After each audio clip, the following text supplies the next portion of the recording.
horror stories fanatics. If you like this type of content, don't forget to subscribe and hit the bell sign so you don't miss any of our posts. Once a sanctuary of eternal slumber, the forgotten cemetery now resonates with an ominous energy.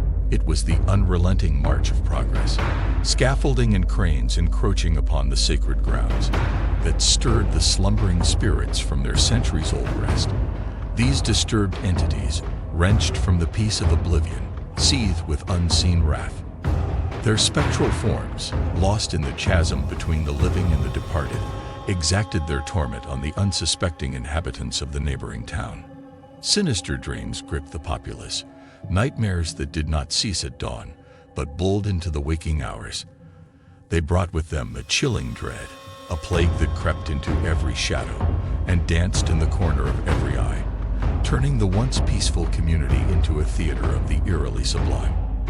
As the spectral onslaught persisted, the once bustling town turned into a desolate landscape of dread. Its streets, once filled with laughter and chatter, were now abandoned and eerily silent. The once vibrant marketplace, a hub of community and camaraderie, was now a ghost town, echoing with the whispers of the wind. Fearful residents barricaded themselves indoors, their once welcoming homes now tomb-like in their silence. Each soul held its breath, waiting for the next spectral wail to cut through the silence, a harsh reminder of their living nightmare. Even the town's hardy folk, initially skeptical of these supernatural tales, could no longer deny the spectral presence. The once robust and hardy blacksmith, a titan of industry, now sat hunched and broken, his once vibrant forge cold and lifeless.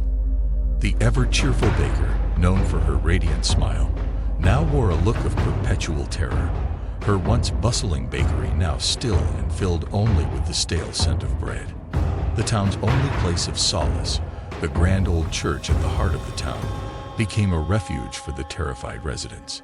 Its hallowed grounds, once hosting joyous weddings and christening ceremonies, were now the venue for nightly vigils. The once resounding hymns were replaced with desperate prayers and pleas to higher powers to lift the spectral curse that had claimed their town. Even the town's mayor, a burly man of action and little words, found himself at a loss. His once confident stride was now replaced with a desperate pace as he roamed the town searching for answers. His home, once the site of grand parties and town meetings, now served as a war room, its walls covered in maps and documents, each bearing the mark of his frantic search for a solution. Despite the rampant fear, the town's scholar, a reclusive man with a fascination for the mystical and arcane, found himself invigorated. He delved into the town's history, eager to uncover the secrets of the disturbed cemetery. Day and night, he pored over ancient texts and long-forgotten journals, desperately seeking any knowledge that could aid in dispelling the spectral curse. After days of tireless research, the scholar stumbled upon an ancient ritual, long forgotten and shrouded in mystery.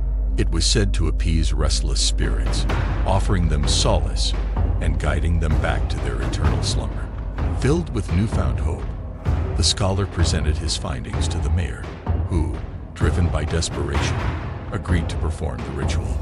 As dusk fell upon the beleaguered town, its residents gathered at the church, their faces etched with fear and hope. The scholar led the ritual, guiding the town's populace through the ancient rites.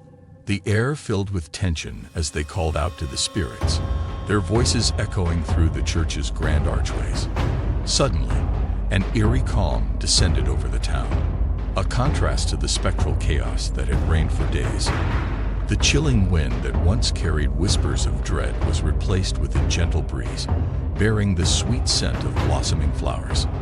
The spectral wails that once echoed through the town's deserted streets were replaced by the comforting silence of the night, a testament to the successful ritual. The relieved residents returned to their homes, their hearts filled with gratitude and hope. They would remember this night, the spectral terror they endured, and the unity it evoked within them. The town returned to its usual rhythm, the nightmares of the spectral siege fading into mere whispers of the past. But even in their relief, a chilling question hung in the air.